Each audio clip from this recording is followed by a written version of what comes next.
What's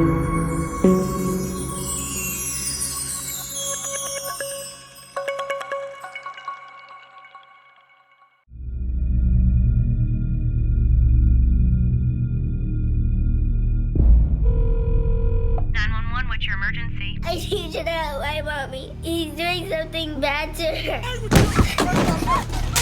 Give me my money! I need you to help my mama! I feel like I'm the only one who sees these things. The Department of Protective Services can't stop this, and we need your help. Desperately holding on. Mama left us without warning. I want to love like Mama did. Adoption? How we gonna do this with all we got already going on? Can you imagine LaDonna or Prince on their own if nobody took them in? Wait for the day to come. I think they're here. Are you sure these people want us? No, sweetheart. I know they do. Time to carry The other night, my new son was terrified of the hot water. I will carry So it's time that we put our eyes on the children. through the dark tonight. Religious guilt can't fix a broken child's heart.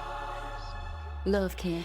Please don't give up on me. We got over 20 families that want kids. Whole town wants kids now. There shouldn't be a child without a home.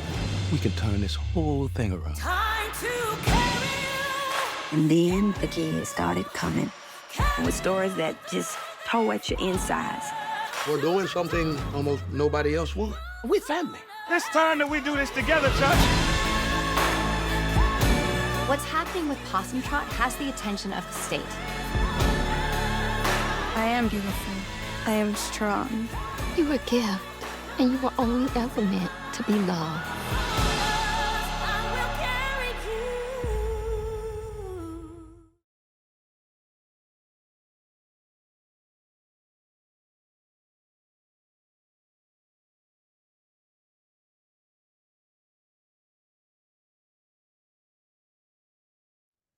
How are you, Nika? I'm well. How are you? It's so lovely to speak to you. And I've got a very short time with you, so I'm going to grab as much time as I can. I wanted to just find out how you're doing. Are you okay, health-wise, family? It's really important to know. Yes, I'm blessed. It's a lot of traveling, a lot of going here and there, but hopefully after after we release in the UK, I'll Yes. have some me time. So yeah, everything is great. Wonderful. Well, I'm one of the hosts for a podcast called the Who Am I Talk, and that was created in the pandemic to talk about stories and people's journeys. So I'm really excited to have you on the show. But I'll start with saying Who Am I Talk welcomes Nika King, talented comedian and actress with accolades which include being part of the Emmy-winning HBO series Euphoria, opposite Zendaya and Storm Reed, and landing roles on Kevin Hart's Guide to Black. What an incredible lady you are. And at the moment, you've just done a leading actress role that plays Donna Martin in The Sound of Hope is a true story of Possum Trot. I've watched it and I was in tears. It is just so incredible. And what a powerful story it is, Nika. And I just want to find out a little bit about your story. You're a comedian and also an actress. How did you get into that? That's the first thing. I've always been naturally silly. Growing up, I was the class clown. I was the little girl who everybody, pushed to the front of the room to do that little thing she does. And so I've always kind of had performing, I think, in my blood. Yeah. I think when I went to college is when I really got serious about it. I said, wow, I had this desire as a child and I kind of let it go. Because, real life happens and you need a job that's going to pay bills. Mhm. And I took an acting for non-majors class and I just was like, this is what I'm supposed to be doing. So I switched my major from physical therapy to theater and the rest is history. It's incredible. And that's exactly what you have done. You're making history with this new film, which is called The Sound of Hope. The Sound of Hope is a true story of Possum Trot, which depicts an incredible story of residents of Possum Trot in Texas who came together in compassion on a mission to adopt and foster at-risk children. Wow, there's a lot in that. So talk to how, the story, how did you even decide on this script? How was that presented to you? And obviously I've seen you as a leading actress. It's a powerful role that you play. How did you feel when you got the script? Was it immediate or was it actually, I need to sit with this? How did you feel?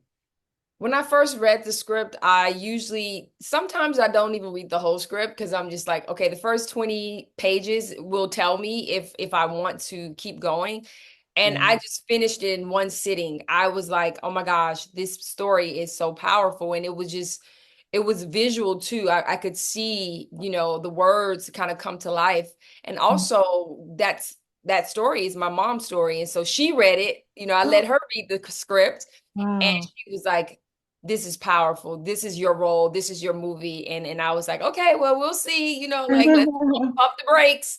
But yeah, it turned out that it actually was a film that I would lead and executive produce. And so yeah, the script got me right out the gate. Right at the gate. Yeah, no, it's I don't want to give it away too much, ladies and gentlemen, but it's a powerful story based on incredible residents. It was led by the church.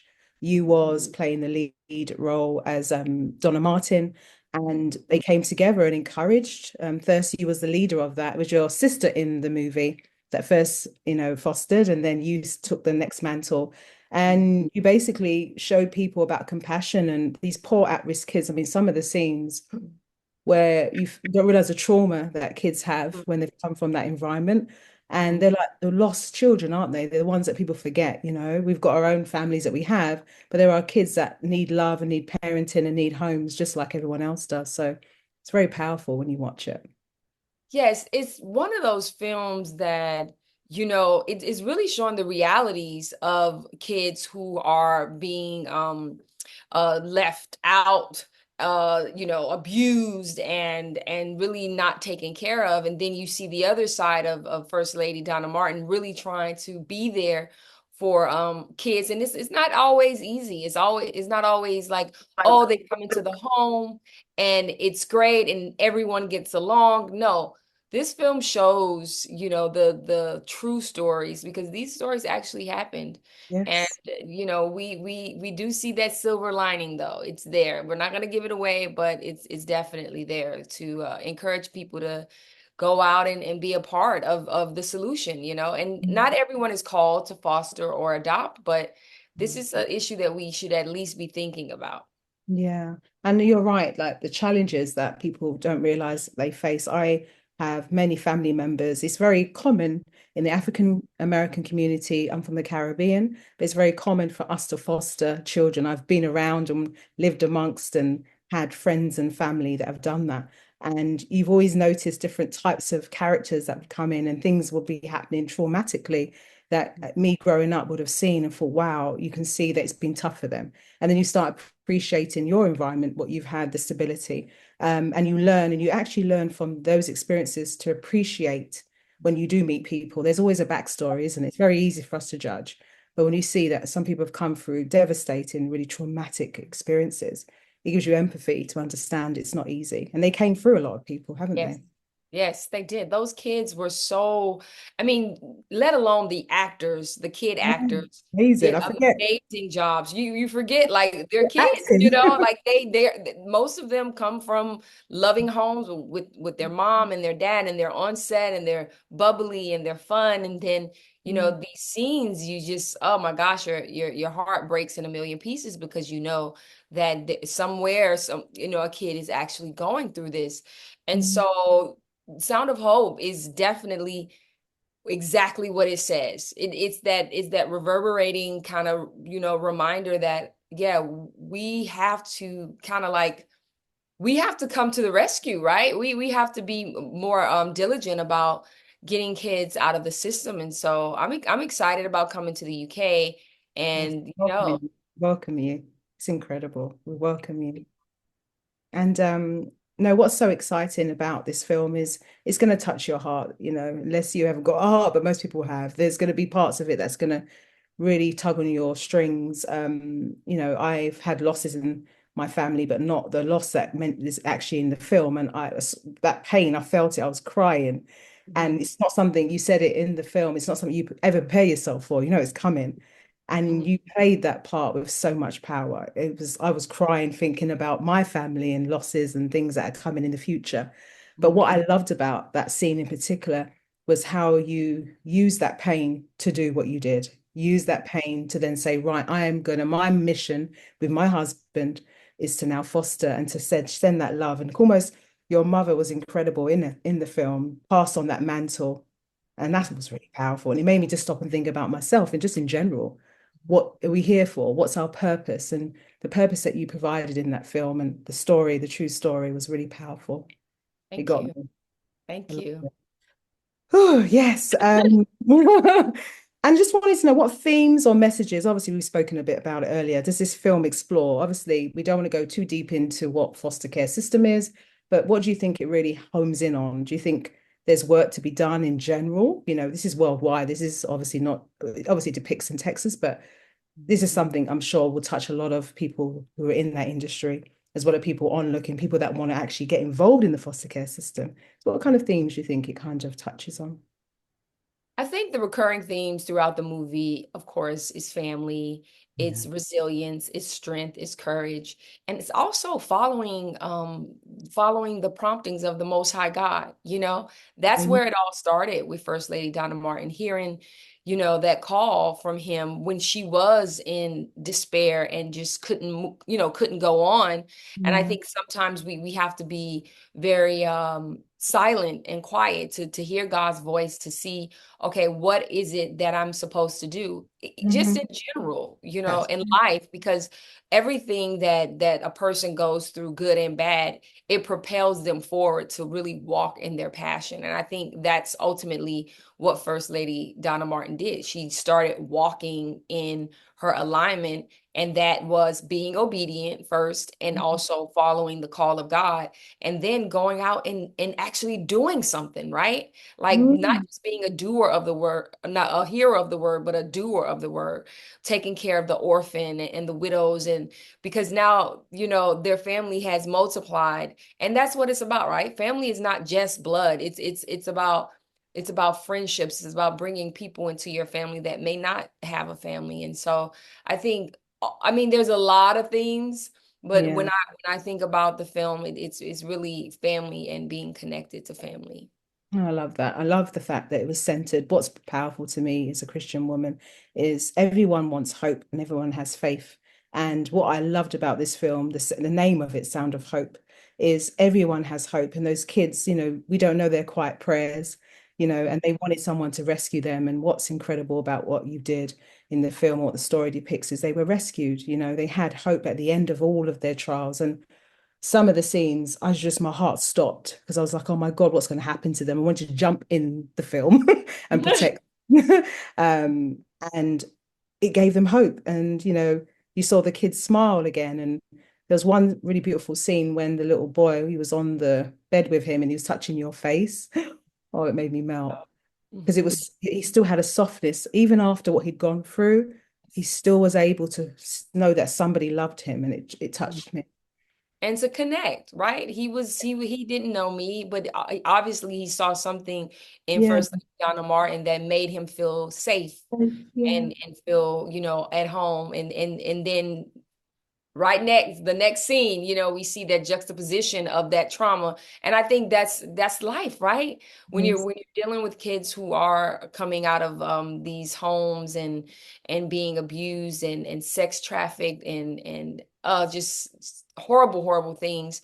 I Mm. think that's we have to keep that in mind, that love has to be agape and has to be unconditional, and it has to be like really, really determined love that's gonna heal these kids. Because, man, I didn't know the depths of what was really happening in the foster care crisis. And I think God is like, okay, I'm preparing you to walk basically how First Lady Donna Martin, maybe in a different way, but using my platform and my art and my talent to just bring awareness to what's happening.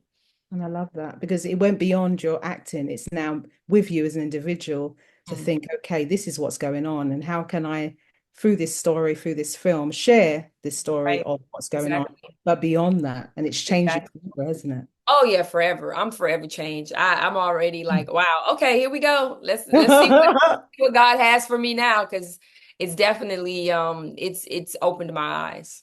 Yeah, no, I think it's incredible. And working with, obviously, from being an actress, you executive producer. So that's a different look. So what was the difference between reading the script and then being also the producer of the script?